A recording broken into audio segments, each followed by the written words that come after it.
పావిత్ర్యమును వెల్లడి చేయుదును. అప్పుడు ప్రతి అన్యజాతి నుండి నేను మిమ్ము ప్రోగు చేసి మీ దేశమునకు కొనివత్తును. నేను మీపై శుభ్రమైన జలములు చల్లి మిమ్ము శుద్ధి చేయుదును. నూతన ఆత్మను మీలో ఉంచుదును అని ప్రభువు పలుకుచున్నాడు.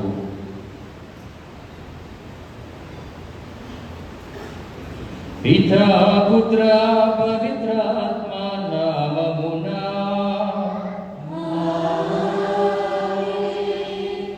మన ప్రభువైన యేసుక్రీస్తు కృప, సర్వేశ్వరుని ప్రేమ, పవిత్రాత్మ సహవాసము మీ అందరితో ఉండునుగాక.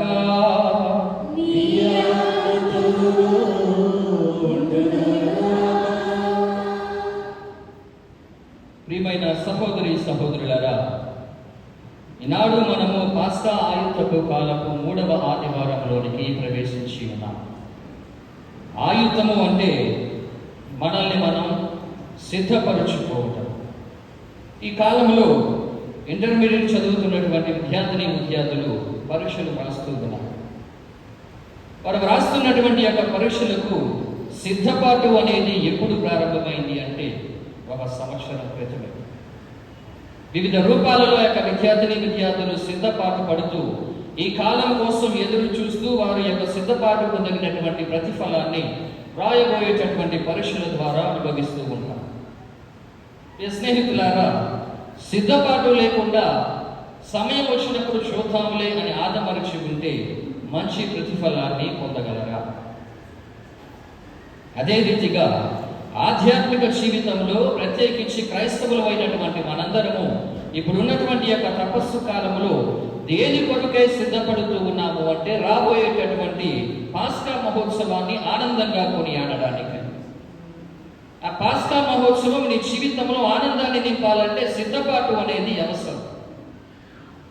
దేని నుంచి సిద్ధపాటు, దేని కొరకు ఈ సిద్ధపాటు అంటే ఈ పాపపు జీవితాన్ని త్యజించి నూతనమైనటువంటి వ్యక్తిగా మారుతూ ఆ నూతన జీవితంలో ప్రవేశించి రాబోయేటటువంటి ఆనందాన్ని తనివి తీరా అనుభవించడానికి ఈ యొక్క సిద్ధపాటు. ఈ తపోకాలం యొక్క ప్రధాన ఉద్దేశం పాత జీవితాన్ని విడిచిపెట్టి నూతన జీవితాన్ని స్వీకరించడం. మరి అటువంటి సిద్ధపాటు నీవు కలిగి ఈ తపస్సు కాలాన్ని ఆచరిస్తూ ఉన్నావా లేదా అని జ్ఞాపకం చేసుకుంటూ దేవునికి వ్యతిరేకముగా కొట్టుకున్నటువంటి పాపాలన్నింటినీ ఒకసారి జ్ఞప్తికి తెచ్చుకుందాం. ఎన్నిసార్లు మన యొక్క చెడు ప్రవర్తన ద్వారా క్రీస్తు ప్రభువుని దేవుణ్ణి గాయపరచి ఉండవచ్చు.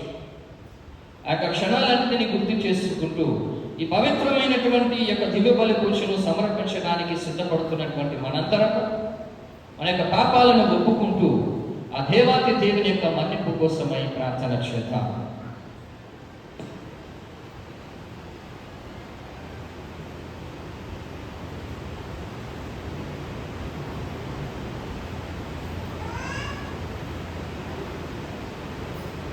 సర్వశక్తి గల సర్వేశ్వరుని చేతను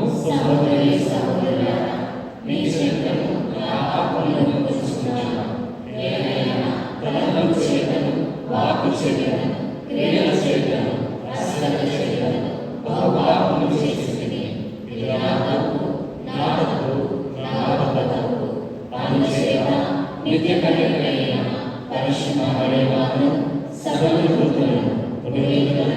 సహోదరి సహోదరులారా, మిమ్మల్ని నా కొరకు మన ప్రభువైన సర్వేశ్వరుని ప్రార్థించవలెనని ప్రార్థిస్తున్నాను. కనికరించుమా యేసయ్యా, కరుణగ ప్రభువా యేసయ్యా, కనికరించుమా యేసయ్యా,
చేయుచునుగాక.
ఓ సర్వేశ్వర, నీవు దయానిధి, మనిషితనమునకు నివాస స్థానము నీవే.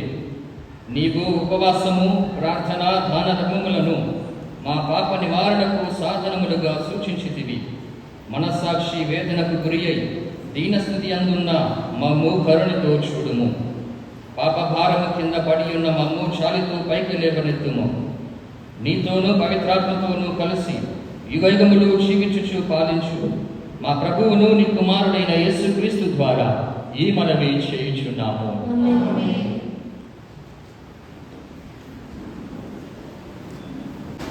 మోషే ద్వారా దేవుడు ఆజ్ఞలను ప్రసాదించెను.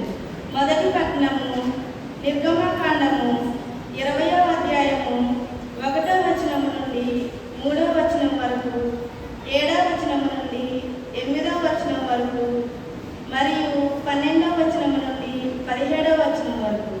మొదటి పట్టణము నిర్గమకాండము 20వ అధ్యాయము 1వ వచనము నుండి 3వ వచనం వరకు, 7వ వచనము నుండి 8వ వచనం వరకు మరియు 12వ వచనము నుండి 17వ వచనం వరకు. ఆ దినములలో దేవుడు ఈ పలుకులు పలికెను.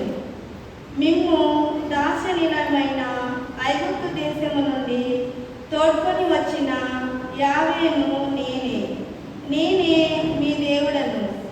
మీకు నేను తప్ప మరొక దేవుడు లేడు. మీరు మీ దేవుడైన యావే నామమును దుర్వినియోగ పరపరాదు. తన నామమును దుర్వినియోగ పరచువారిని యావే దండింపక మానడు. విశ్రాంతి దినమును గుర్తుంచుకొనుడు, దానిని పవిత్రము చేయుడు. 6 రోజుల పాటు మీ పనులల్లా చేసుకొనవలెను. మీ తల్లిదండ్రులను గౌరవింపుడు. అట్లయినా మీ దేవుడైన యావే మీకు ప్రసాదించిన దేశములో చిరకాలము జీవింతురు. హత్య చేయరాదు, వ్యభిచరింపరాదు, దొంగతనము చేయరాదు, పొరుగువానికి వ్యతిరేకముగా కూట సాక్ష్యము చెప్పరాదు, మీ పొరుగువాని ఇంటిని ఆశింపరాదు. పొరుగువాని భార్యను గాని, దాసుని గాని, దాసిని గాని, ఎద్దుని గాని, గాడిదను గాని, మరి అతనిది ఏదైనా గాని ఆశింపరాదు. ఇది ప్రభువాకు సర్వేశ్వరునికి. ఆటంకమును దేవుని పిలుపు పొందిన వారికి వివేకమును అగు సిలువ వేయబడిన క్రీస్తును మనము ప్రకటించున్నాము. 2వ పట్టణము పునీత పౌలు గారు కొరింథీయులకు రాసిన మొదటి లేఖ 1వ అధ్యాయము 22వ వచనం నుంచి 25వ వచనం వరకు. పునీత పౌలు గారు కొరింథీయులకు రాసిన మొదటి లేఖ 1వ అధ్యాయము 22వ వచనం నుంచి 25వ వచనం వరకు. సోదరులారా, యూదులు అద్భుతములను కోరుచున్నారు, గ్రీకులు వివేకములకై ప్రాకులాడుచున్నారు. అయితే యూదులకు ఆటంకమును, అన్యులకు అవివేకమును అగు చెప్పుచున్నాము. కావున దేవుని పిలుపును పొందిన యూదులకును అన్యులకును క్రీస్తు దేవుని శక్తియును దేవుని జ్ఞానమును అయ్యున్నాడు. ఏలైనా దేవుని అవివేకమని తోచినది మానవుని వివేకము కంటేను గొప్పది. దేవుని బలహీనత అని తోచినది మానవుని శక్తి కంటే దృఢమైనది. ఇది ప్రభుని వాక్కు. సర్వేశ్వరుని నీవు లేకుండా నేనుండలేనయ్యా, నీవు లేకుండా నే బ్రతకలేనయ్యా.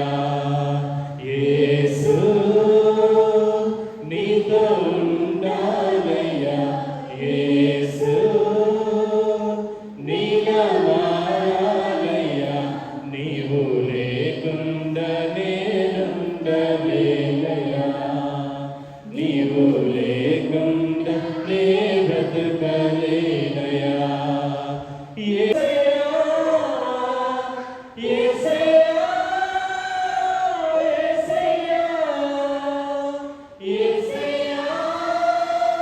యేసయ్యా, యేసయ్యా, యేసయ్యా, అనుకూలములో ప్రతికూలములో ఆపద వేళలో ఆందోళనలో, అనుకూలములో ప్రతికూలములో ఆపద వేళలో ఆందోళనలో నీతో ఉండాలయ్యా, నీలా మారాలయ్యా, నిన్ను చూడాలయ్యా, నిన్ను తాకాలయ్యా, నీతో ఉండాలయ్యా, నీలా మారాలయ్యా, నిన్ను చూడాలయ్యా, నిన్ను తాకాలయ్యా.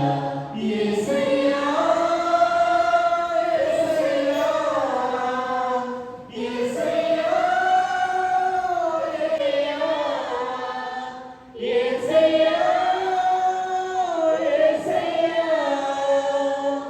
యేసు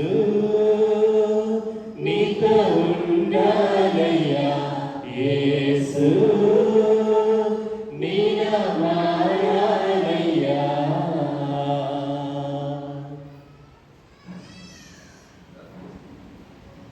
ప్రభు మీతో ఉందురుగాక. మీ ఆత్మతోనూ ఉండునుగాక. పునీత యోహాను గారు రాసిన సువిశేషములోని భాగము. ప్రభువా మీకు మహిమ కలుగునుగాక.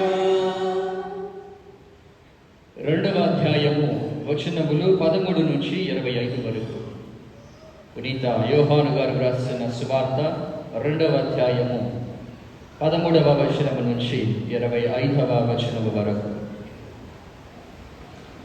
యూదుల పాస్కా పండుగ సమీపించుటచే యేసు యెరూషలేమునకు వెళ్ళెను.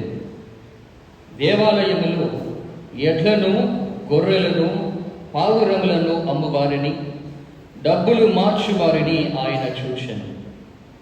ఆయన త్రాళ్లతో కొరడా త్రేని గొర్రెలను ఎడ్లను అన్నింటినీ ఆలయము వెలుపలకు తోసెను. డబ్బులు మార్చువారి నాణములను చిమ్మివేసి బల్లలను పడద్రోసెను.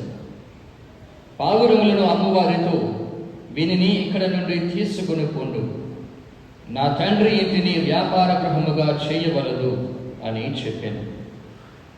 నీ గృహమునందు నాకు గల ఆసక్తి నన్ను దహించును అను లేఖమునందలి వాక్యము శిష్యులకు అప్పుడు తలపుకు వచ్చాను. యూదులు అప్పుడు ఆయనతో, నీవు ఈ కార్యములు చేయుటకు మాకు ఎట్టి గురుతును చూపెదవు అని ప్రశ్నించింది. అందుకు యేసు, ఈ ఆలయమును మీరు పడగొట్టుడు, నేను దీనిని 3 రోజులలో లేపుదును అని వారికి సమాధానం ఇచ్చెను. ఈ ఆలయ నిర్మాణమునకు 46 సంవత్సరములు పట్టినవి.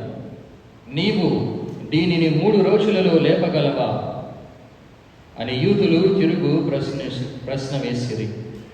కానీ వాస్తవముగా ఆయన పలికినది తన శరీరము అను ఆలయమును గురించి. ఆయన మృతులలో నుండి లేచిన పిదప ఈ మాటలు శిష్యులు జ్ఞప్తికి తెచ్చుకొనిరి. వారు లేఖనమును యేసు చెప్పిన మాటను విశ్వసించింది. యెరూషలేములో పాస్కా పండుగ సందర్భమున ఆయన చేసిన అద్భుత కార్యములను చూచిన అనేకులు ఆయన యందు విశ్వాసం ఉంచిరి. కానీ యేసు వారిని అంతగా నమ్మలేదు. ఏలయన వారందరిని గూర్చి ఆయనకు తెలియను. ఆయన మనుషుని అంతరంగమును ఎరిగినవాడు కనుక మానవ స్వభావమును గూర్చి ఆయనకు ఎవరునూ సాక్ష్యమియ్యనక్కరలేదు. ఇది క్రీస్తు సువిశేషము.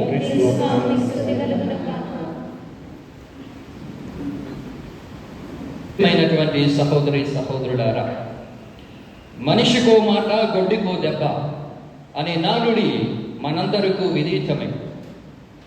దాని అర్థం ఒక దెబ్బ కొడితే గొడ్డు మాట వింటూ ఉంది, మనిషిని మందలిస్తే తన యొక్క ప్రవర్తనను మార్చుకుంటాడు అని. స్నేహితులారా, ఈ రెండు మాటలు ఒక విషయానికి ముడిపడి ఉన్నాయి. ఆ విషయం ఏమిటి అంటే క్రమశిక్షణ. క్రమశిక్షణ అనేది ప్రియ సహోదరి సహోదరుడారా మానవ దైనందిన జీవితంలో ఎంతో ప్రాముఖ్యతను పోషిస్తూ ఉన్నది. అందుకనే ఇదే క్రమశిక్షణను మనము చిన్నతనము నుంచే అలవర్చుకుంటా మన బిడ్డలకు కూడా ఇదే క్రమశిక్షణను చిన్నతనము నుంచే నేర్పిస్తూ ఉంటాం. క్రమశిక్షణ కలిగినటువంటి జీవితం అనేది సజావుగా కొనసాగుతూ ఉంది ప్రియ సహోదరి సహోదరులారా. అదే క్రమశిక్షణ మనుషులలో లోపిస్తూ ఏమవుతూ ఉన్నది? ఒక 14-15 సంవత్సరాలు కలిగినటువంటి ఒక కుర్రవాడు తన తండ్రి ఈ బండిని నడపటాన్ని చూసి ఎంతో ఆకర్షితుడవుతూ ఉన్నాడు. నేను కూడా నా తండ్రిలాగా ఇదే రీతిగా బండిని చక్కగా నడపాలి అని ఆశతో ఎదురు చూస్తూ ఉన్నాను.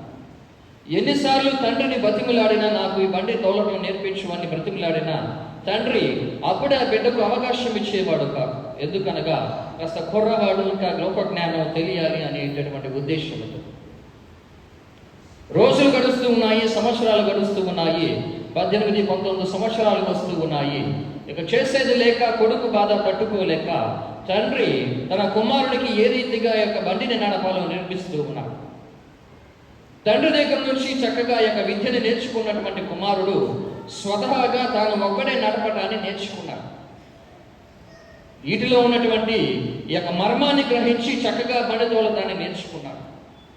రోజులు కొలిచే కొద్దీ ఈ యొక్క బైక్ రైడ్ బండిని తోలటంలో ప్రావీణ్యత సాధించాడు. ఎంతటి ప్రావీణ్యతను సాధించాడు అంటే ఒక ప్రదేశానికి 1 గంటలో చేరవలసిన సమయం పడితే ఈ వ్యక్తి 1 గంట నుంచి 45 నిమిషాల లోపే వెళ్ళిపోతూ ఉంటాడు. అంత ప్రావీణ్యతను సాధించాడు. అంత ఎక్కువ స్పీడ్లో యొక్క బండిని తోలటం బాగా నేర్చుకున్నాడు. అదే కాకుండా ఈ స్పీడ్తో పాటుగా ఇంకా కొన్ని విన్యాసాలను చేయడం కూడా ప్రారంభించాడు. బండితో రింగులు వేయటం, అట్లా ఇట్లా పోనీయటం, స్టంట్స్ చేయటం, ఇలాంటివన్నీ చేయటం ప్రారంభించాడు. చూసినటువంటి వ్యక్తులు, సంబంధికులు తండ్రికి ఈ రీతిగా మీ అబ్బాయి అదుపు తప్పి బండిని నడుపుతూ ఉన్నాడు, కాస్త మందలించు అని చెప్పారు. తండ్రి తాను ప్రయత్నం తాను చేశాడు. ఈ రీతిగా నువ్వు చేస్తూ ఉన్నావట, కాస్త జాగ్రత్తగా వెళ్ళు, లేదంటే ప్రమాదం చోటు చేసుకుంటుందని అనేకమైనటువంటి సార్లు మందలించాడు. తండ్రి మాటలను, ఇతరులు చెప్పినటువంటి మాటలను పెడచెవిన పెట్టినటువంటి ఈ యొక్క యువకుడు ఒకరోజు చక్కగా ఈ హైవే మీద చక్కగా ప్రయాణం చేస్తూ వెళుతూ ఉన్నాడు. మంచి స్పీడ్లో వెళుతూ ఉన్నాడు. ఉత్సాహం కాస్త ఎక్కువయ్యి ఆ బండిని ఎలా ఊపుకుంటూ తొడుతూ ఉన్నాడు. ఎంతలో ఒక లారీ వచ్చి కొట్టింది స్పాట్. స్నేహితులారా, క్రమశిక్షణ లోపిస్తే మన జీవితాలు ఇదే రీతిగా ఇబ్బందులకు ఇరుక్కోవడం తప్పనిసరి. అది ఏ జీవితంలోనైనా క్రమశిక్షణ అనేది అవసరం. ఈ క్రమబద్ధమైనటువంటి జీవితం జీవించడం ద్వారా జీవితం అనేది సజావుగా కొనసాగుతూ ఉంది ప్రియ స్నేహితులారా. మరి ఇటువంటి క్రమబద్ధమైనటువంటి జీవితాన్ని జీవించాలి అంటే నియమ నిబంధనలను తప్పనిసరిగా మనందరము పాటించాలి. ఆధ్యాత్మిక జీవితానికి తీసుకుందాం.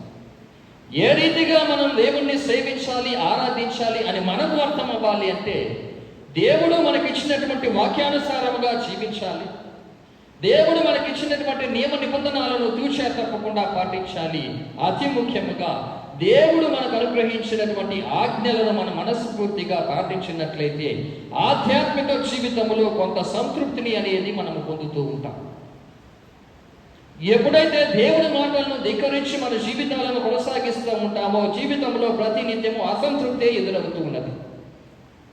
అట్లు కాక మన జీవితాన్ని దేవుని చిత్తానుసారంగా ఆయన ఇచ్చినటువంటి ఆజ్ఞానుసారంగా జీవిస్తే జీవితంలో ఎంతో తృప్తిని మనందరము అనుభవించగలుగుతాము. ప్రియ సహోదరి సహోదరులారా, ఈనాడు మనం ఆలకించినటువంటి మొదటి పట్టణం యొక్క సారాంశం ఇదే.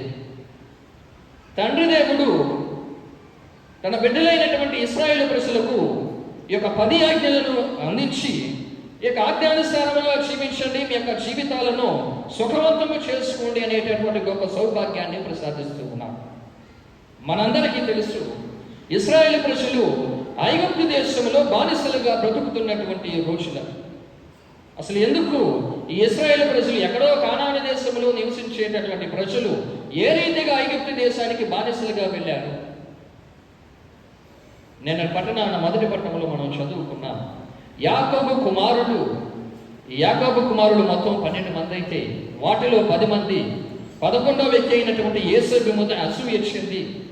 ఎందుచేతనగా తండ్రి యోసేపుని ఎక్కువగా ప్రేమిస్తూ ఉన్నాడు అనేటటువంటి అసూయ వచ్చింది. తన యొక్క తమ్ముడిని మిద్యానీయులకు అమ్మటం, ఆ మిద్యానీయులు ఆ యొక్క వ్యక్తిని ఐగుప్తు దేశానికి తీసుకువెళ్ళటం, దేవుని యొక్క కృప ఈ యొక్క యోసేపు మీద ఉండటం ద్వారా ఐగుప్తు దేశ రాజు అయినటువంటి ఫరో రాజు తరువాత అంతటి గొప్ప స్థానాన్ని ఆ యొక్క దేవుడు యోసేపుకు ప్రసాదించడం మనందరం వాక్యంలో చదువుతూ ఉన్నాం. ఇలా ఐగుప్తు దేశంలోకి వెళ్ళినటువంటి యోసేపు ఒక నాయకుడిగా పరిపాలిస్తూ ఉన్నప్పుడు కరువు సంభవించినప్పుడు ఈ యొక్క యాకోబు తన యొక్క కుమారులను 10 మందిని ఆహారం కొనుగోలు చేయడానికే ఈ యొక్క ఐగుప్తు దేశానికి పంపిస్తూ ఉంటారు. ఆ రీతిగా యోసేపు తన అన్నదమ్ములను గుర్తించడం, ఫరో రాజుకు చెప్పటం, ఫరో రాజు ఈ యొక్క ఇశ్రాయేలు ప్రజలకు ఈ యొక్క ఐగుప్తు దేశంలో కొంత స్థానాన్ని ఇచ్చి ఆక్రమించుకుంటే స్వేచ్ఛగా వదిలేయడం మనం చూస్తూ ఉన్నాం. ఈ రీతిగా కానానులో ఉన్నటువంటి ఇశ్రాయేలీలు ఐగుప్తు దేశంలోనికి వచ్చి స్థిరపడి దేవుని యొక్క అనుగ్రహం వలన అంచెలంచెలుగా ఎదుగుతున్నటువంటి రోజులు. ఇలా అంచెలంచెలుగా ఎదుగుతున్నటువంటి ఆ రోజులలో ఈ ఐగుప్తీయులు ఇక ఇశ్రాయేలీల జాతి యొక్క అభివృద్ధిని చూచి అసూయ చెంది ఈ ఇశ్రాయేలు ప్రజలను బానిసలుగా చేస్తూ ఉన్నారు. అనేకమైనటువంటి చిత్రహింసలను పెట్టి అనేక రకాలైనటువంటి పనులను వారితో చేయించుకుని ఒక బానిసలుగా వారిని తీర్చిదిద్దుతూ ఉన్నారు ఈ యొక్క ఐగుప్తు దేశీయులు. ప్రియ స్నేహితులారా, అందుకే వాక్యం చదువుదాం. నిర్గమాకాండము 2వ అధ్యాయము 22వ వచనాన్ని ఒకసారి మనం చదువుదాం. 23 నుంచి 25 వచనాలు చదువుదాం. ఏళ్ళు గడిచిపోయినవి, ఐగుప్తు దేశ ప్రభువు చనిపోయెను. ఇశ్రాయేలీయులు బానిసత్వమున మునిగి మూలుగుచు సహాయము కొరకు ఆక్రందించిరి. వారి ఆక్రందనము దేవుని చెవినబడెను. దేవుడు వారి మూలుగును వినెను. తాను అబ్రహాముతోను ఇస్సాకుతోను యాకోబుతోను చేసుకునిన ఒడంబడికను గుర్తు చేసుకునేను. తర్వాత దేవుడు ఇశ్రాయేలీయుల దుస్థితిని గాంచి వారిని కరుణించెను. చూసారా ప్రియ స్నేహితులారా, ఈ ఐగుప్తు దేశంలో ఏ రీతిగా బానిసలుగా మ్రగుతున్నటువంటి యొక్క ఇశ్రాయేలు ప్రజలు యావే దేవునికి మొరపెట్టారో వారి మొరను యావే దేవుడు ఆలకించి మోషేను తన యొక్క నాయకుడుగా ఎన్నుకుని ఐగుప్తు దేశానికి పంపించి అనేకమైనటువంటి అద్భుత కార్యాలను చేసి ఈ యొక్క ఇశ్రాయేలు ప్రజలని యొక్క దాస విముక్తులను గావిస్తూ ఉన్నాడు ఈ యొక్క మోషే ప్రవక్త. ఈ రీతిగా ఐగుప్తు నుంచి విమోచింపబడినటువంటి ఇశ్రాయేలు జాతి ఎడారి మార్గం గుండా ప్రయాణాన్ని కొనసాగిస్తూ కానాను దేశానికి చేరింది. నా ప్రశ్న, ఇశ్రాయేలు ప్రజలు ఈ ఐగుప్తుని విడిచి కానాను దేశానికి చేరడానికి ఎన్ని సంవత్సరాలు పట్టింది? మరలాడుతున్నాను, ఇశ్రాయేలు ప్రజలు ఐగుప్తు దేశాన్ని విడిచి కానాను దేశానికి చేరడానికి ఎంత సమయం పట్టింది? 1 సంవత్సరమా 2 సంవత్సరాలు? 40 సంవత్సరాలు. తెలుగులో కాస్త నవ్వుకునేటటువంటి మాట ఉంది. నీ ముక్కు ఎక్కడ ఉందని చెప్తే మొత్తం తిరిగి తీసుకొచ్చి ఇక్కడ చూపిస్తాను. అవునా? మనందరూ తెలుసు. ఇశ్రాయేలు ప్రజలు ఐగుప్తు దేశం నుంచి కానాను దేశానికి ఇదే రీతిగా వెళ్ళారు. ఈ వేదాంత శాస్త్ర పండితులు చెబుతూ ఉంటారు, ఇశ్రాయేలు ప్రజలు ఐగుప్తు నుంచి కానాను దేశానికి కాలినడకన వెళ్ళడానికి 3 నెలలు సరిపోతారు. ఈ 40 సంవత్సరాలు ఈ రీతిగా ఎందుకు తిరిగి వెళ్ళారో కొంచెం అర్థం కావటం లేదు అనేటటువంటి విశ్లేషకులు వివరిస్తూ ఉంటారు. దీనికి అర్థం ప్రియ స్నేహితులారా, ఈ 40 సంవత్సరాలు కూడా యావే దేవుడు ఇశ్రాయేలు ప్రజలను మలచాడు, వారికి తర్ఫీదునిచ్చాడు, శిక్షణనిచ్చాడు. ఎందుచేతనగా ఇశ్రాయేలు ప్రజలు ఏ స్థితిలో ఉన్నారు అంటే, అప్పుడే పుట్టినటువంటి పసికందు ఎటువంటి జ్ఞానము లేకుండా పెరుగుతూ ఉందో అదే స్థితిలో ఇశ్రాయేలు ప్రజలు కూడా ఉన్నారు. వారికి దేవుణ్ణి ఏ రీతిగా పూజించాలో తెలియదు, ఆయన ఏ రీతిగా గౌరవపరచాలో తెలియదు, వ్యక్తిగత జీవితాన్ని ఏ రీతిగా గడపాలో తెలియదు, సమాజంలో ఏ రీతిగా మలగాలో అనేటటువంటి జ్ఞానము ఇశ్రాయేలు ప్రజలకు తెలియదు. ఎందుకు అంటే అప్పటి వరకు వారి యొక్క జీవితం ఒక బానిస బ్రతుకు. ఈ బానిస బ్రతుకులో మొరుగుతున్నటువంటి ఆ ప్రజలకు నీతియుక్తమైనటువంటి జీవితం ఏ రీతిగా జీవించాలో తెలియదు. కాబట్టి బానిసత్వాన్ని ముగించుకొని వచ్చినటువంటి ఇశ్రాయేలు ప్రజలు ఒక పసికందులో పోలి ఉన్నారు. అందుచేతనే ఈ 40 సంవత్సరాలు కూడా యావే దేవుడు ఇశ్రాయేలు ప్రజలను మలచాడు, శిక్షణ ఇచ్చాడు. దైవ ప్రజలుగా ఏ రీతిగా మలగాలో తగినటువంటి విషయాలను, ఎన్నో విషయాలను యావే దేవుడు నేర్పించాడు. ఆ విషయాలలో ఒక భాగమే ఈనాడు మనం ఆలకించినటువంటి మొదటి పట్టణం. చదువుదాం. నిర్గమాకాండము 20వ అధ్యాయము 2వ వచనం ఒకసారి చదువుదాం. మేము దాస్య నిలయమైన ఐగుప్తు నుండి తోడుకొని వచ్చిన యావేను నేనే మీ దేవుడును. చాలు. ఈ ఇశ్రాయేలు ప్రజలు సినాయి పర్వతానికి చేరిన తరువాత అక్కడ విడిది చేసినప్పుడు యావే దేవుడు మోషే ప్రవక్తను సినాయి కొండ మీదకు ఆహ్వానించి ఆయనకు ఈ 10 ఆజ్ఞల నుంచి ఇశ్రాయేలు ప్రజలను పాటించమని చెప్పారు.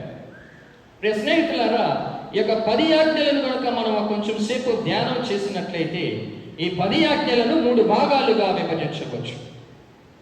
మొట్టమొదటి భాగము అనేది వ్యక్తి యొక్క ఆధ్యాత్మిక పురోగభివృద్ధి కొరకు ఉపయోగపడుతూ ఉన్నది. నిర్గమాకాండము 20వ అధ్యాయము 3వ వచనం ఒకసారి చదువుదాం. మీకు నేను తప్ప మరొక దేవుడు లేడు. అదే రీతిగా 7వ వచనం, మీరు మీ దేవుడైన యావే నామమును దుర్వినియోగ పరపరాదు, తన నామమును దుర్వినియోగ పరశువానిని యావే దండనింపక మానడు. స్నేహితులారా, యావే దేవుడు అనుగ్రహించినటువంటి 10 ఆజ్ఞలలో ప్రప్రథమమైనటువంటి 3 ఆజ్ఞలు దేవుణ్ణి మనం ఏ రీతిగా గౌరవించాలి, సేవించాలి, ఆరాధించాలో చెబుతూ ఉన్నాం. దీని ద్వారా మనకు అర్థమయ్యేటటువంటి సంఘటన ఏమిటి అంటే, మన దైనందిక జీవితాలలో మొట్టమొదటి ప్రాముఖ్యత అనేది దేవుడికి మనం ఇవ్వాలి. ఎందుచేతనగా అనంతమైనటువంటి ప్రేమతో దేవుడు మనందరినీ ప్రేమించి తన యొక్క రూపాన్నే మనందరికీ ప్రసాదించి తన ఊపిరినే మనందరికీ జీవముగా పోసి మానవ జన్మను దేవుడు మనకు ప్రసాదించాడు. కాబట్టి ఈ లోకంలో అత్యంతమైనటువంటి ప్రథమ స్థానాన్ని మనందరము దేవునికి తప్ప మరి ఏ వస్తువుకి కానీ వ్యక్తికి కానీ ఇవ్వకూడదు. ఇది గమనించాలి. అందుకే ఇది మనందరం గ్రహించే రీతిగా దేవుడు మనందరికీ తెలియచేయడానికే తాను అనుగ్రహించినటువంటి 10 ఆజ్ఞలలో ప్రప్రథమమైనటువంటి 3 ఆజ్ఞలు దేవుణ్ణి ఏ రీతిగా మనం విశ్వసించాలి, ఆరాధించాలో నేర్పిస్తూ ఉన్నాయి. ఆధ్యాత్మిక జీవితంలో ఈ మొట్టమొదటి 3 ఆజ్ఞలు అనేవి ఎంతో మనందరికీ ఉపయోగపడుతూ ఉంటాయి. ప్రియ సహోదరి సహోదరులారా, మరి దేవుడిచ్చినటువంటి ఆజ్ఞలను సదవకాశాన్ని ఉపయోగించుకొని ఏ రీతిగా దేవుడికి నాకు హృదయంలో నాకు జీవితంలో ప్రథమ స్థానాన్ని నేను అనుగ్రహిస్తూ ఉన్నానో ఆత్మపరిశీలన చేసుకో. ఈ లోకంలో నివసిస్తున్నటువంటి మనందరము ప్రాపంచికమైనటువంటి విషయాల మీద శ్రద్ధ చూపుతూ ఉంటాము, కానీ దైవికమైనటువంటి విషయాల మీద అశ్రద్ధను ప్రతినిత్యము చూపిస్తూ ఉంటాము. ఒక వ్యక్తి నిన్ను పిలిచినప్పుడు ఆ వ్యక్తి మాటలను ఆలకించి ఆ వ్యక్తికి నీవు ప్రాముఖ్యతనిస్తావు, కానీ నీకు మానవ జన్మనిచ్చినటువంటి దేవుణ్ణి సేవించడానికి నీ హృదయము ఎందుకు పూనుకోవటం లేదు? ఆలోచన చేయి. దేవుడిచ్చినటువంటి సదావకాశాన్ని ఉపయోగించుకొని దేవా నీవే నా జీవితకర్త అనేటటువంటి భావంతో నీ ఆధ్యాత్మిక జీవితాన్ని నీవు గడుపుతూ ఉన్నావా లేదా? ఆలోచన చేయి. చూసారా, దేవుడు మనకు అనుగ్రహించినటువంటి యొక్క ఆజ్ఞలు మనందరికీ ఎంతటి కనువిప్పును కలిగిస్తూ ఉన్నాయో. ఆధ్యాత్మిక జీవితంలో కానీ వ్యక్తిగత జీవితంలో కానీ ఎదగాలి అంటే ఈ ఆజ్ఞలను నువ్వు అనుసరించాలి. అందుకే ఇశ్రాయేలు ప్రజల యొక్క ఆజ్ఞలను ధర్మశాస్త్రముగా పాటించారు. ఎంతో ముఖ్యమైనటువంటిగా విలువైనటువంటి వాటిగా ఈ యొక్క ఇశ్రాయేలు ప్రజలు పాటించారు కాబట్టి వారు దేవుని యొక్క ఆశీస్సులకు పాత్రలయ్యారు. ప్రియ స్నేహితులారా, అదే అనుగ్రహాలు నీ జీవితంలో క్రమరింపబడాలంటే మొట్టమొదటిగా నీవు దేవునికి ప్రాధాన్యతనివ్వాలి. ఇస్తూ ఉన్నావా లేదో ఆలోచన చేయి. రెండవదిగా ప్రియ స్నేహితులారా, రెండవ భాగం యొక్క 10 ఆజ్ఞలలో వ్యక్తిగత జీవితం ఏ రీతిగా జీవించాలో మనందరికీ యొక్క 10 ఆజ్ఞలు నేర్పిస్తూ ఉన్నాయి, బోధపడుతూ ఉన్నాయి. చదువుదాం. నిర్గమాకాండము 20వ అధ్యాయము 12 నుంచి 16 వచనాలు చదువుదాం. మీ తల్లిదండ్రులను గౌరవింపుడు, అట్లయినా మీ దేవుడైన యావే మీకు ప్రసాదించిన దేశములో చిరకాలము జీవింతురు. హత్య చేయరాదు, వ్యభిచరింపరాదు, దొంగతనము చేయరాదు, పొరుగువానికి వ్యతిరేకముగా అబద్ధ సాక్ష్యములు చెప్పరాదు. చాలు. రే స్నేహితులారా, ఈ 10 ఆజ్ఞలలో దరిదాపుగా సగానికి సగం యావే దేవుడు మానవుని యొక్క వ్యక్తిగత పురోగభివృద్ధి ఏ రీతిగా ఉండాలో మనకు బోధిస్తూ ఉన్నాడు. దరిదాపుగా 5 ఆజ్ఞలు మనిషి వ్యక్తిగత జీవితం కోసమే మనందరికీ దేవుడు కేటాయిస్తూ ఉన్నాడు. ప్రియ స్నేహితులు, ఈ యొక్క 5 ఆజ్ఞలను పాటించడం ద్వారా నీతియుక్తమైనటువంటి జీవితాన్ని నీవు జీవిస్తావు అన్న సంగతిని ఏనాడైనా గుర్తు చేసుకున్నావా? ఒక ఆజ్ఞని చేసుకుందాం. తల్లిదండ్రులను గౌరవించుగాక. 10 ఆజ్ఞలలో 4వ ఆజ్ఞ. సహోదరి సహోదరులారా, ఈ భూలోకములో దేవుని యొక్క ప్రతిరూపాలు మన యొక్క తల్లిదండ్రులు. వారి లేనిదే మన యొక్క జన్మ బహుశా ఉండకపోవచ్చు. వారి మన కోసము త్యాగాలు చేయనిదే మనం ఈ స్థితిలో ఉండి ఉండకపోవచ్చు. మరి ఇటువంటి జన్మను నీకు ప్రసాదించినటువంటి ఆ దైవ రూపాలైనటువంటి తల్లిదండ్రులను నీవు ఏ రీతిగా గౌరవిస్తూ ఉన్నావు? ప్రశ్నార్థం. సొంత తల్లిదండ్రులనే సొంత బిడ్డలు చంపేటటువంటి కరుడు గట్టుకుపోయిన సమాజంలో మనందరము నివసిస్తూ ఉన్నాము. ప్రియ స్నేహితులారా, ఆలోచన చేయండి. ఇటువంటి సమాజంలో నివసిస్తున్నటువంటి నీ తల్లిదండ్రులను ఏ రీతిగా సన్మానిస్తూ ఉన్నావు? వాక్యం చదువుదాం. శిరాపుత్రుడైనటువంటి యేసు జ్ఞాన గ్రంథము 3వ అధ్యాయము 3-4 వచనాలు ఒకసారి చదువుదాం. శిరాపుత్రుడైనటువంటి యేసు జ్ఞాన గ్రంథం 3వ అధ్యాయము. తండ్రిని గౌరవించువాడు తన పాపములకు ప్రాయశ్చిత్తము చేసుకున్నట్లే తల్లిని సన్మానించువాడు నిధిని చేరుకున్నట్లే. చాలా ఈ వాక్యాలు అర్థం లేకుండా రచయిత రాయాలా, లేదా ఏదో రాయాలనేటటువంటి పేరు కోసం అయితే రాయాలి? గమనించండి. తండ్రిని గౌరవించేవాడు తన యొక్క పాపాలకు ప్రాయశ్చిత్తము చేసుకున్నట్లే తల్లిని సన్మానించేవాడు నిధిని చేకున్నట్లే. ఒకసారి ఆత్మ పరిశీలన చేసుకుందాం. మన తల్లిదండ్రుల ఎడల మన ప్రవర్తన ఏ రీతిగా ఉన్నది? నాకు జన్మనిచ్చినటువంటి తల్లిదండ్రులను నేను దైవ సంభూతులుగా గౌరవిస్తూ ఉన్నానా? నా తల్లిదండ్రుల యొక్క అవసరతను తీర్చడానికి నేను సిద్ధముగా ఉన్నానా? ఆలోచన చేద్దాం. ప్రియ స్నేహితులారా, ఇలా చెప్పుకుంటూ పోతే ప్రతి ఒక్క ఆజ్ఞకు ఎంతో నిగూఢమైనటువంటి అర్థము దాగి ఉన్నది. ప్రతి ఒక్క ఆజ్ఞ మన యొక్క పురోగతి కొరకు నీతివంతమైనటువంటి జీవితాన్ని జీవించడం కోసం ఎంతో సహాయం చేస్తూ ఉన్నాయి. మరి ఇటువంటి దైవ చిత్తాన్ని, దైవ ఆజ్ఞలను నేను పాటించి మంచి జీవితాన్ని ఇహలోకంలో జీవిస్తూ ఉన్నానా లేదో ఒకసారి ఆత్మ పరిశీలన చేసుకుందాం. ఇక 3వదిగా ఈ యొక్క 10 ఆజ్ఞలలో 3వ భాగం అనేది వ్యక్తి, అనగా ఈ సమాజంలో నివసిస్తున్నటువంటి వ్యక్తి ఏ రీతిగా తన యొక్క తోటి వారి పట్ల తన యొక్క ప్రవర్తనను ప్రదర్శించాలి అనేటటువంటి గొప్ప అర్థాన్ని ఈ 3వ భాగమైనటువంటి 10 ఆజ్ఞలలో 3వ భాగమైనటువంటి దక్కినటువంటి ఆజ్ఞలు మనందరికీ నేర్పిస్తూ ఉన్నాయి. మొట్టమొదటిగా ప్రియ స్నేహితులారా, వేరే వ్యక్తులను నీవు ఏ రీతిగా ప్రేమిస్తావో అదే రీతిగా ప్రేమించు. వేరే వ్యక్తుల గురించి నీవు ఏమీ ఆశించు. వేరే వ్యక్తులకు సంబంధించినటువంటి వస్తువులను నీ వశం చేసుకోవటానికి ఏనాడునో ప్రయత్నము చెయ్యకు. దేవుడు ఈ యొక్క 10 ఆజ్ఞలను మనందరికీ ప్రసాదించడం ద్వారా ఒక ఆదర్శవంతమైనటువంటి జీవితాన్ని జీవించా మనందరికీ ఒక లోకంలో సదవకాశాన్ని ఇస్తూ ఉన్నాడు. మరి ఈ ఆజ్ఞలను నేను పాటించి ఏ రీతిగా నా విశ్వాస జీవితంలో కానీ లేదా సామాన్యమైనటువంటి జీవితంలో కానీ నేను గడుపుతూ ఉన్నాను, ఎదుగుతూ ఉన్నాను, ఆత్మ పరిశీలన చేసుకోవాలి.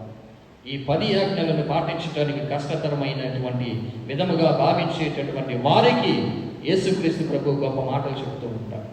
ఈ 10 ఆజ్ఞలను గట్టిగా సమరైజ్ చేసి రోల్లో రూపి 2 మాటలు చెబుతున్నాను.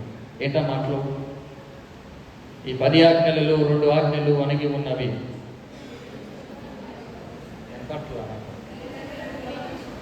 సకల వస్తువుల కంటే సర్వేశ్వరుని మాత్రమే అధికముగా ప్రేమించుదువుగాక.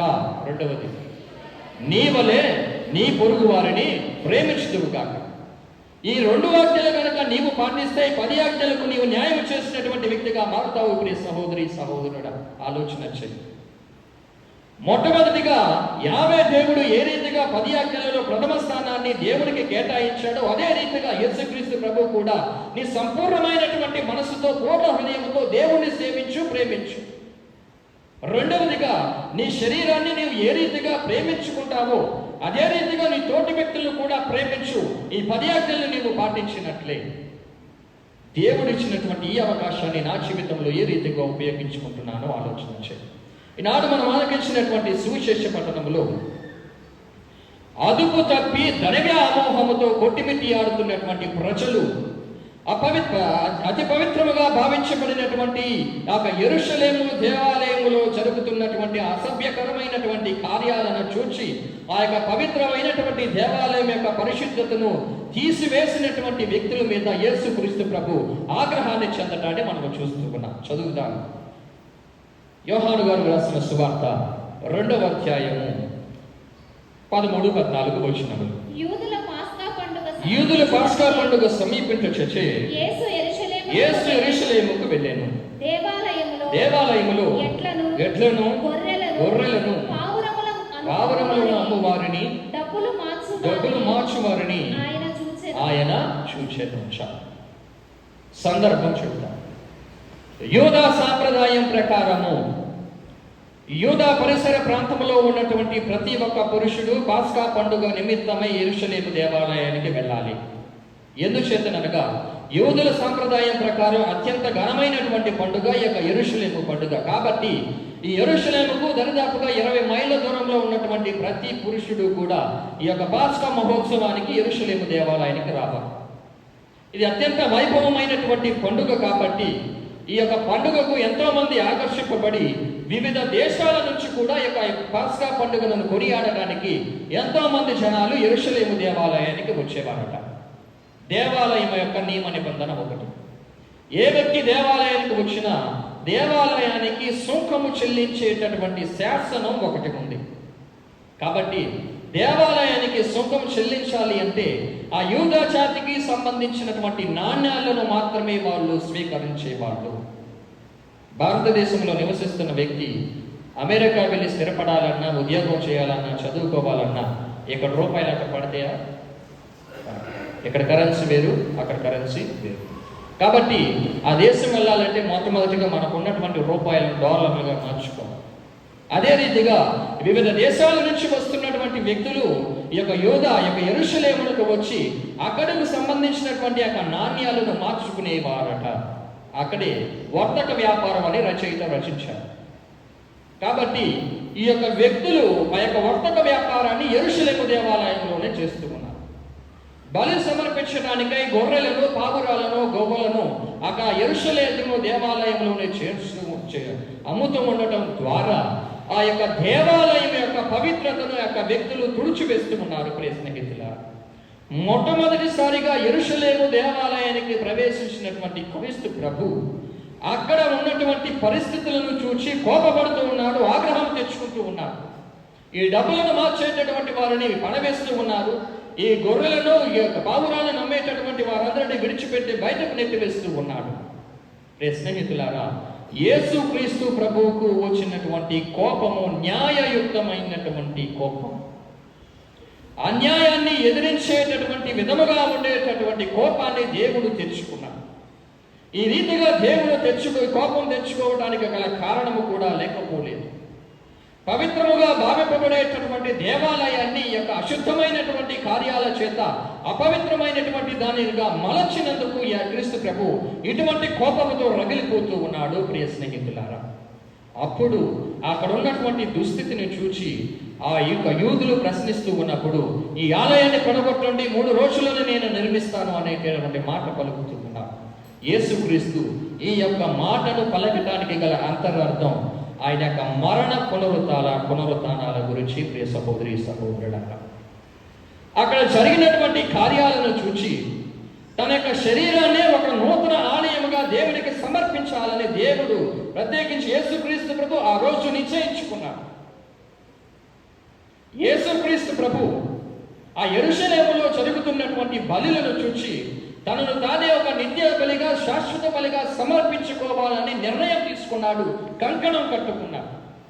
అందుకనే అక్కడ ఉన్నటువంటి శిష్యులతో, మనుష్య కుమారుడు ఈ రీతిగా మరణించబోతూ ఉన్నాడు, శ్రమలను అనుభవించబోతూ ఉన్నాడు, మరలా తిరిగి పునరుత్థానుడు కాబోతూ ఉన్నాడు అన్నప్పుడు శిష్యులు ఆయన యొక్క మాటలను గ్రహించగలిగారు. ప్రియ సహోదరి సహోదరులారా, ఈ రీతిగా క్రీస్తు ప్రభు యొక్క శ్రమలను అనుభవించి తన యొక్క ప్రాణాన్ని శాశ్వతమైనటువంటి బలిగా అర్పించి ఆత్మ శరీరాలతో 3 రోజుల తర్వాత జీవముతో లేచి ఒక నూతన దేవాలయాన్ని శాశ్వతంగా తండ్రి దేవునికి ప్రసాదించాడు. ఇలా నూతన దేవాలయముగా మారినటువంటి క్రీస్తు ప్రభుని శరీర రక్తాలని ప్రతి దివ్య బలి పూజలో మనందరము స్వీకరిస్తూ ఉన్నాము. కాబట్టి నీ హృదయం కూడా, నీ శరీరం కూడా ఒక పరిశుద్ధాత్మకు ఆలయమే. పౌలు గారి మాటలు విందాం. ప్రియత పౌలు గారి కొరింథీయులకు రాసిన మొదటి లేఖ 6వ అధ్యాయము 19వ వచనం చదువుదాం. పౌలు గారు కొరింథీయులకు రాసిన మొదటి లేఖ 6వ అధ్యాయము 19వ వచనం.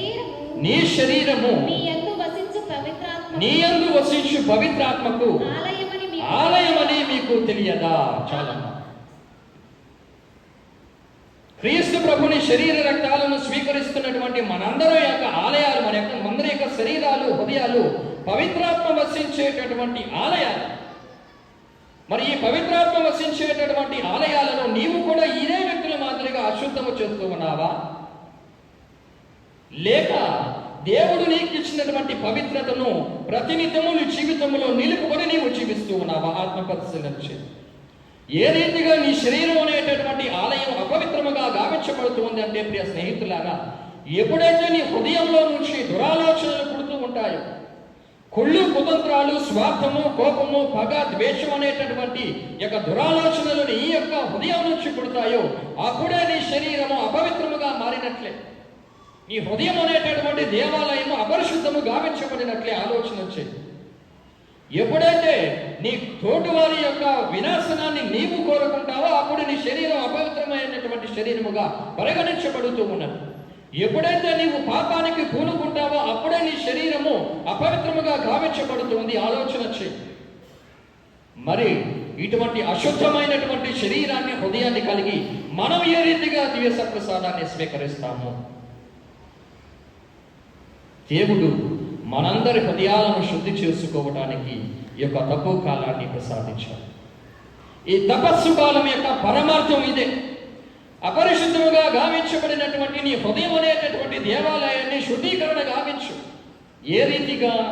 ఉపవాసము ఆచరించడం ద్వారా, ప్రార్థన చేయటం ద్వారా, దేవునితో ఐక్యమై జీవించడం ద్వారా, అదే రీతిగా దాన ధర్మాలు చేయటం ద్వారా నీ హృదయాన్ని పరిశుద్ధము గావించుకోని అతి ముఖ్యముగా ఈ పరిశుద్ధమైనటువంటి పాప సంకీర్తనం అనేటటువంటి దివ్య సంస్కారాన్ని నీ జీవితంలో ఆచరించడం ద్వారా నీ హృదయం అనేటటువంటి దేవాలయం శుద్ధీకరణ గావించబడుతుంది. ఆలోచన చేయి. మరి ప్రియ స్నేహితులారా, ఈ యొక్క తపస్సు కాల 3వ ఆదివారాన్ని ఈ యొక్క సందేశాన్ని ఆలకించిన మనం ఏ రీతిగా దేవుని యొక్క ఆజ్ఞానుసారంగా జీవించగలుగుతూ ఉన్నాము? అయోగ్యత కలిగినటువంటి హృదయముతో దివ్య సప్రసాదాన్ని నీవు స్వీకరిస్తూ ఉన్నావా? పవిత్రమైనటువంటి స్థితిని దేవుడు నీకు అనుగ్రహించాడే, అటువంటి పవిత్రమైనటువంటి నీ దేవాలయం అనేటువంటి హృదయాన్ని దేవుడిచ్చినటువంటి పవిత్ర హృదయముగా మార్చుకోగలుగుతూ ఉన్నావా? ఆత్మ పరిశీలన చేసుకుంటూ ఈ దివ్య బలి పూజలో ప్రభుని సహాయాన్ని అర్థిద్దాం. ఇక నుంచైనా దేవుని యొక్క ఆజ్ఞలను తూచా తప్పకుంటూ ఒక నీతియుక్తమైనటువంటి జీవితాన్ని జీవించేందుకు కృపను ప్రసాదించమని దేవుడు మన యొక్క హృదయాలను తన యొక్క ఆలయాలుగా మరుచుకుంటూ ఉన్నాడే, మరి ఆ తగినటువంటి అర్హత అనేది నా జీవితంలో, నా శరీరంలో, నా హృదయంలో నేను కలిగి జీవిస్తూ ఉన్నానా లేదా అని ఆలోచన చేసుకుంటూ అటువంటి కృపను, శక్తిని, ధైర్యాన్ని ఆ ప్రభువు మనకు ప్రసాదించాలని ఈ దివ్య బలి పూజలో ప్రార్థన చేద్దాం.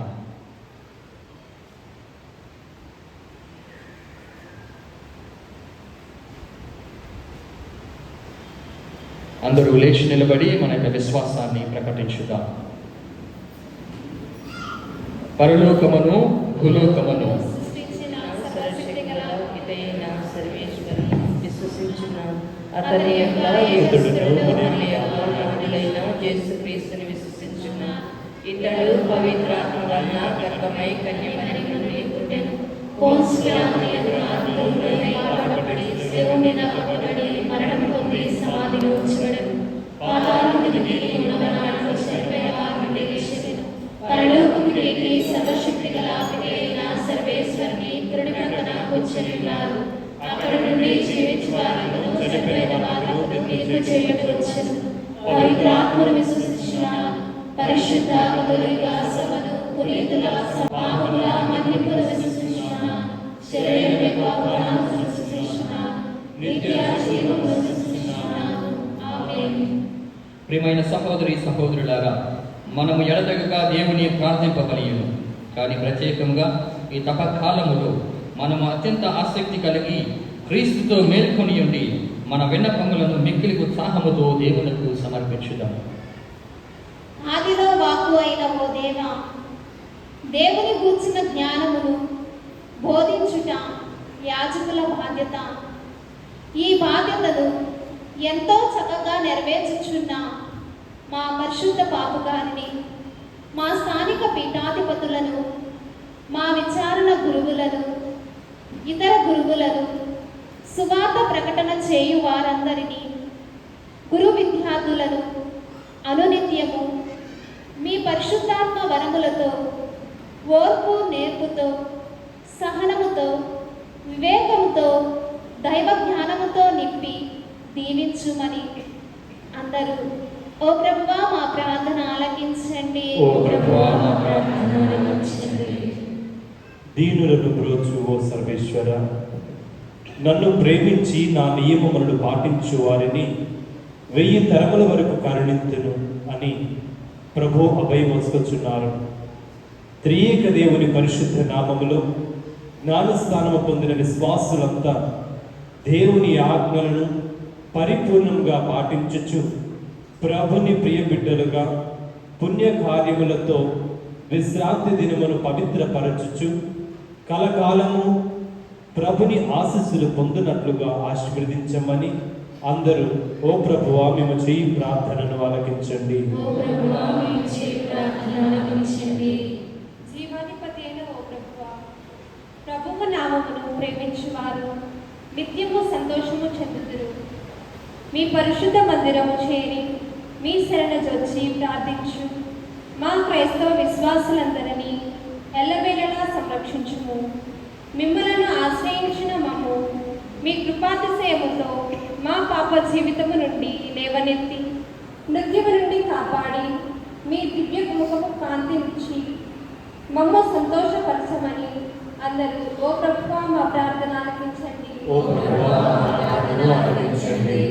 సర్వకృపానిధి అగు ఓ దేవా, మా కుటుంబాలను, వ్యక్తిగత జీవితాలను శాంతి సమాధానాలు లేక మనోవేదనకు ఎంతో అసంతృప్తికి గురి అవుచున్నాము. మా కుటుంబ సభ్యుల మధ్య, బంధుమిత్రాదుల మధ్య చక్కని అవగాహనమును, ప్రేమపత్యములను, క్షమాగుణమును దయచేసి మేమంతా ఐక్యమత్యముగా కలిసి మెలిసి ప్రేమపూర్వకముగా సంతృప్తిగా సమాధానముగా జీవించు ఆశీస్సులను అందజేయమని అందరూ ఓ ప్రభువా మా ప్రార్థన ఆలకించండి. ప్రేమకు నిలయమైన ఓ దేవా, మాకు జన్మనిచ్చి చదువు సంధ్యలు చెప్పించి పెంచి ప్రయోజకులను చేసిన మా తల్లిదండ్రులను, తోబుట్టువులను మీకు సమర్పించి ప్రార్థించుచున్నాము.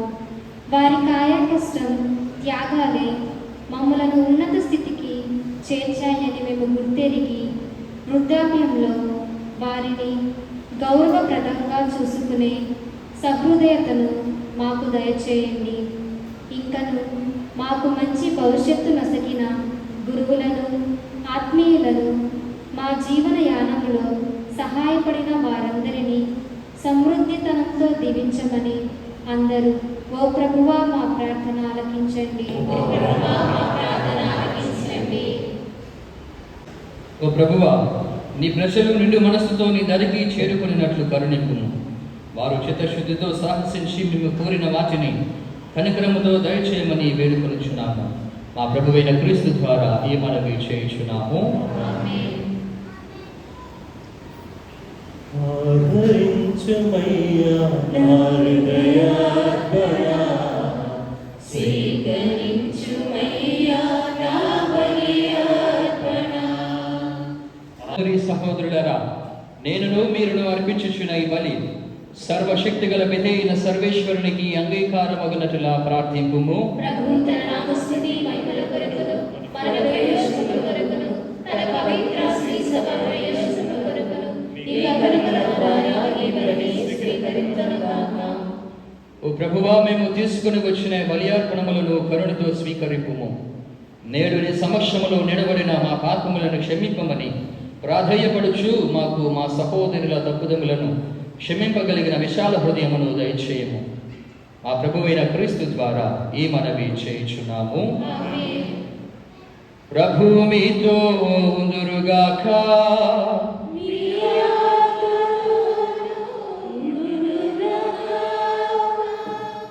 మీ మనస్సులను ఉన్నతమునకు త్రిపండి.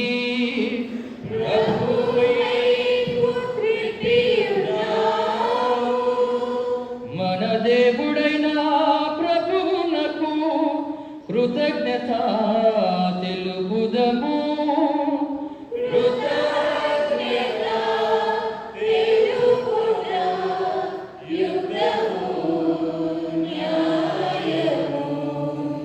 ప్రభువైన దేవా, పావన పిత, సర్వశక్తి గల నిత్య సర్వేశ్వర, మేము ఎల్లప్పుడూ ఈ చోటను నీకు కృతజ్ఞత వందనములు చెల్లించుట యుక్తము, న్యాయము, ధర్మము, రక్షణదాయకము.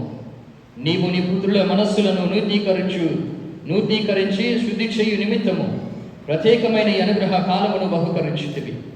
ఈ కాలమందు మేము క్రమము తప్పిన కోరికలను విడనాటి పరిశుద్ధ హృదయములతో నిన్ను మనసారా సేవించుటకు మాకు శక్తిని దయచేయుచున్నావు. అస్థిరమైన వాటి యందు మనస్సులను కేంద్రీకరింపక సుస్థిరమైన వాటి యందే మా మనస్సులను లగ్నము చేయ ప్రేరేపించుచున్నాము. కావున సకల పునీతులతోనూ దూతులతోనూ ఏకమై నిరంతరము మేము నీ స్తుతిగానమును చేయుట ఎట్లనగా, సర్వేశ్వరుడు పవిత్రుడు, పవిత్రుడు, పవిత్రుడు, పరలోకమును భూలోకమును నీ మహిమతో నిండి ఉన్నవి. మహోన్నత నామమున ప్రభు నామమున చేసేవాడు ధన్యుడు. మహోన్నత నామమున.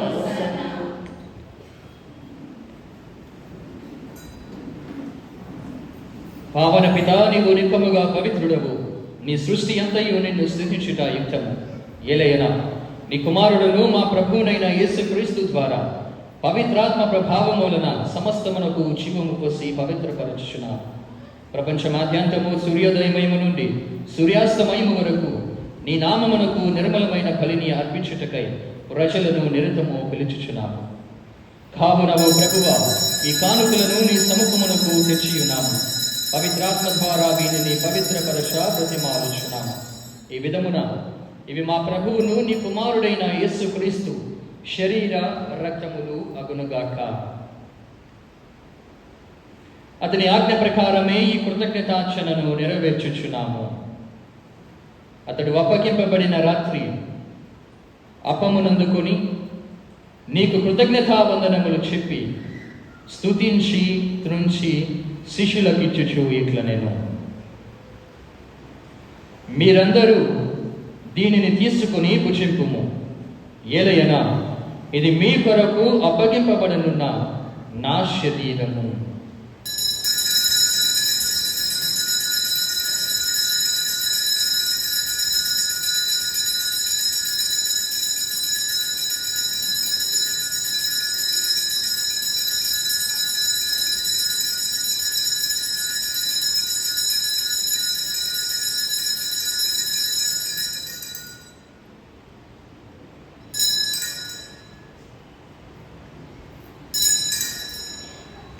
ఆ విధముననే భోజనానంతరము పాత్రమును అందుకొని నీకు కృతజ్ఞతావందనములు చెప్పి స్తుతించి శిష్యులకిచ్చుచు ఇట్లా నేను, మీరందరూ దీనిని తీసుకొని దీని నుండి పానము చేయుడు. ఎలయన ఇది నూతన నిత్య నిబంధన యొక్క నా రక్తపు పాత్రము. ఇది మీ కొరకును అనేకుల కొరకును పాప పరిహారమునకై ధారబోయబడును. దీనిని నా జ్ఞాపకార్థము చేయుడు.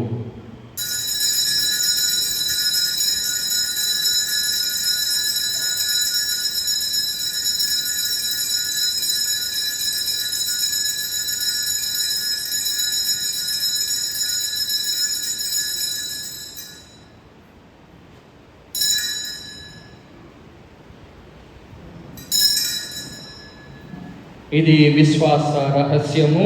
ప్రభువా, మేము మిమ్మల్ని ప్రకటించదము, మేము ధ్యానించదము, మీరు మరలా వచ్చే వరకు వేచియుండుము. కనుక తండ్రి, నీ కుమారుని రక్షణాయుతమగు శ్రమలను, అద్భుతమైన ఉత్థానమును, మోక్షారోపణమును స్మరించుచు అతడు మరలా వేంచేయునని ఎదురు చూచు మేము ఈ పవిత్ర జీవన బలిని కృతజ్ఞతతో నీకు అర్పించుచున్నాము. నీ పవిత్ర శ్రీసభ యొక్క కానుకను ప్రీతితో వీక్షింప బ్రతిమాలుచున్నాము. తన మరణము ద్వారా మమ్ము నీతో సఖ్యపరిచిన నీ కుమారుని బలిని స్వీకరింపుము. మేము అతని శరీర రక్తములతో పోషింపబడి పవిత్రాత్మతో నింపబడి అతని యందు ఏక శరీరము ఏక మనస్సు కలిగి ఉండునట్లా దయచూపుము. అతడు మమ్ము నీకు నిత్యార్పణముగా రూపొందించునుగాక. నీవు ఎన్నుకున్న పుణ్యాత్ములతోనూ, ముఖ్యముగా పవిత్ర కన్యయు దేవమాత అయిన మరియమాతతోనూ, ధన్యులైన నీ అపోస్తలులతోనూ, వేద సాక్షులతోనూ, సకల పునీతులతో పాటు మమ్మును మోక్ష భాగ్యమునకు వారసులను చేయము. ఏలయన వీరి విజ్ఞాపన ప్రార్థనల నిర్మతిక సహాయముపై మేము ఆధారపడి ఉన్నాము. ఓ ప్రభువా, మమ్ము నీతో సఖ్యపరచు ఈ బలి లోకమంతటికి శాంతిని శ్రేయస్సును ప్రసాదించినట్లు బ్రతిమాలుచున్నాము. ఈ లోకమున యాత్ర చేయు నీ శ్రీసభను, నీ సేవకుడుగు మా ఫ్రాన్సిస్ జగద్గురువును, మా జోసెఫ్ రాజారావు పీఠాధిపతిని, తదితర పీఠాధిపతులను, గురువులందరినీ, నీవు సంపాదించుకున్న ప్రజలందరినీ విశ్వాసమందును ప్రేమయందును దృఢపరపుము. నీ చిత్త ప్రకారము నీ సముఖమున చేరి ఉన్న ఈ ప్రజల మనవులను ఆలకింపుము. దయగల తండ్రి, నలుదశలా చెదిరియున్న నీ బిడ్డలందరినీ కనికరించి నీతో ఐక్యపరచుకును. చనిపోయిన మా సహోదరి సహోదరులను నీ ప్రేమయందు ఈ లోకమును వీడిన వారందరినీ దయతో నీ రాజ్యంలో చేర్చుకును. మేమును అచట చేరి నీ మహిమను వీక్షించుచు నిత్యానందమును పొందుదముగాక. మా ప్రభువైన క్రీస్తు ద్వారా మనవి చేయుచున్నాము. అతని ద్వారా నీవు సకల మేలులను లోకమునకు దయచేయుచున్నావు.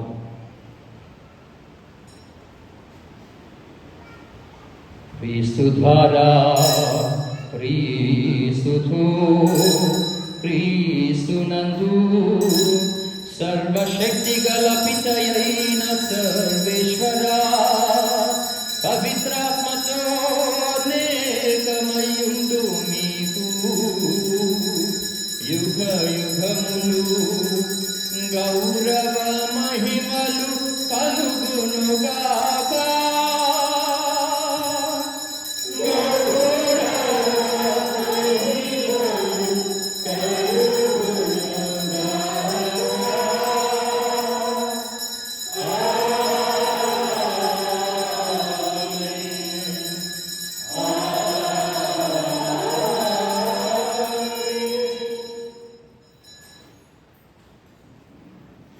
మన రక్షకుడిచ్చిన పరమోపదేశమును అనుసరించి ప్రార్థింప సాహసిద్ధము. పరలోకమందున్న మా యొక్క తండ్రి, నీ నామము నీ చిత్తము పరలోకమందు నెరవేరినట్లు భూలోకమందు నెరవేరుగాక. నానాటికి కావలసిన మా అన్నము మాకు నేడు అనుగ్రహింపుము.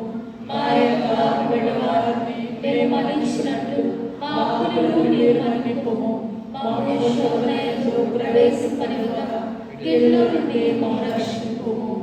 ప్రభువా, నీ కీడుల నుండి మమ్ము రక్షింపుము. మా ఈ రోజులలో మాకు శాంతిని ప్రసాదింపుము. నీ దయానుగ్రహము వలన పాపము నుండి మమ్ము విముక్తులను చేసి అన్ని కలతల నుండి సర్వదా కాపాడము. మేము మోక్షానందమును మా రక్షకుడైన యేసు క్రీస్తు ఆగమమును నిరీక్షించుచుందుము.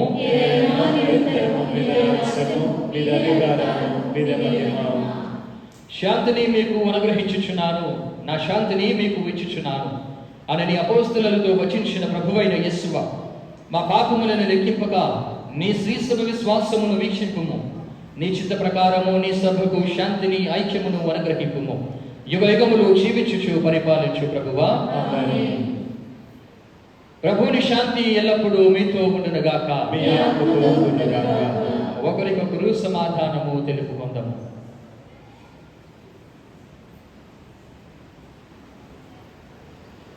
సర్వేశ్వరుని గొర్రెపిల్ల, లోక పాపములను పరిహరించు ప్రభువా, మాకు దయ చూపుము. సర్వేశ్వరుని గొర్రెపిల్ల, లోక పాపములను పరిహరించు ప్రభువా, మాకు దయ చూపుము. సర్వేశ్వరుని గొర్రెపిల్ల, లోక పాపములను పరిహరించు ప్రభువా, మాకు శాంతిని దయచేయుము.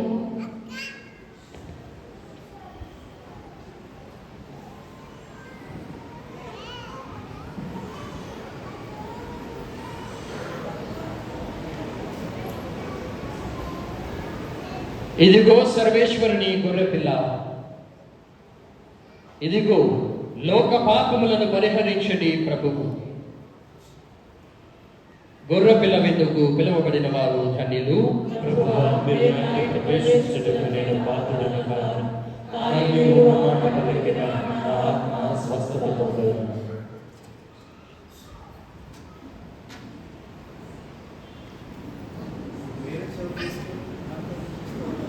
మధురమై విందు, పరమాత్మని వరవిందు,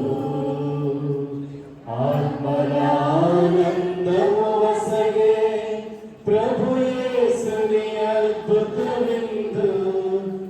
ఆత్మలానందము వసగే ప్రభు యేసుని అద్భుత విందు.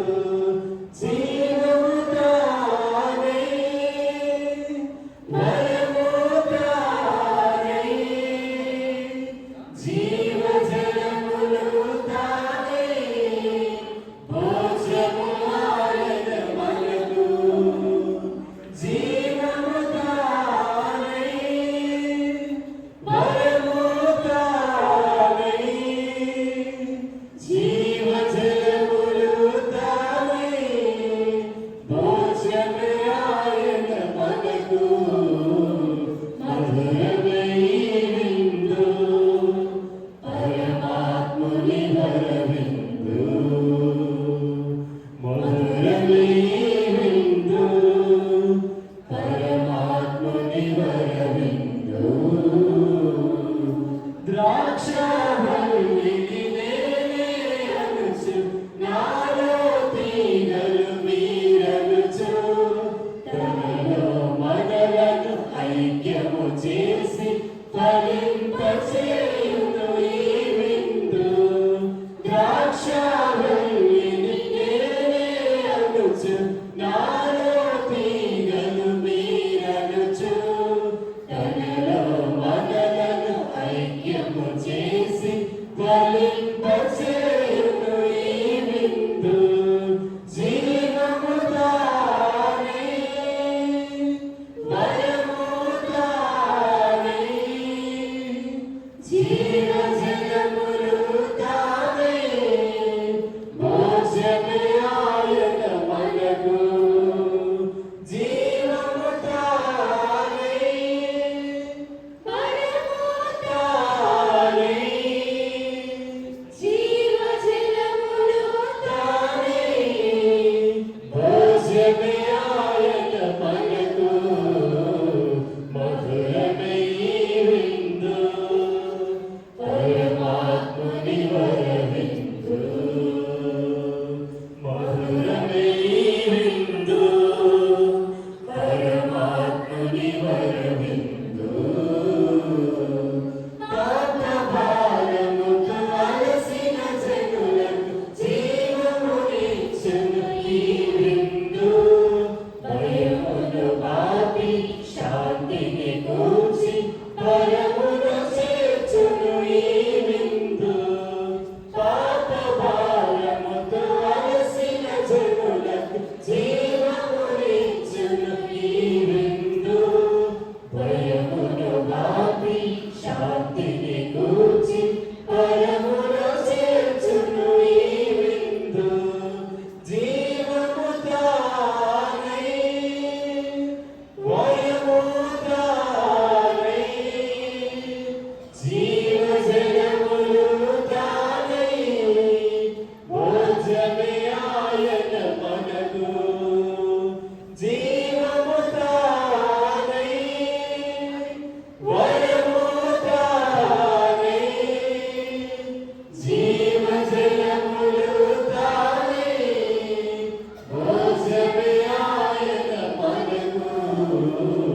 మధురమే ఈ విందు, పరమాత్ముని వరవిందు,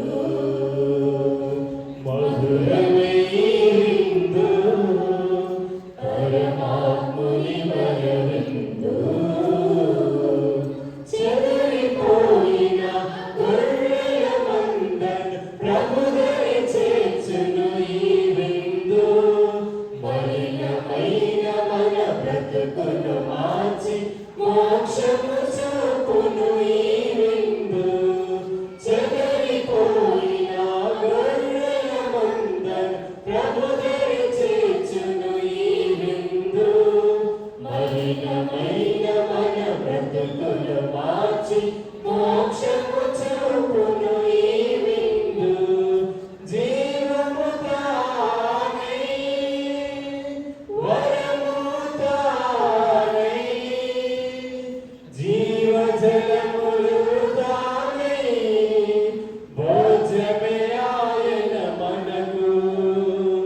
జీవము తానై, వరము తానై, జీవజలములు తానై, భోజ్యమే ఆయన మనకు. మధురమే ఈ విందు, పరమాత్ముని వరవిందు. మధురమే ఈ విందు, పరమాత్ముని వరవిందు.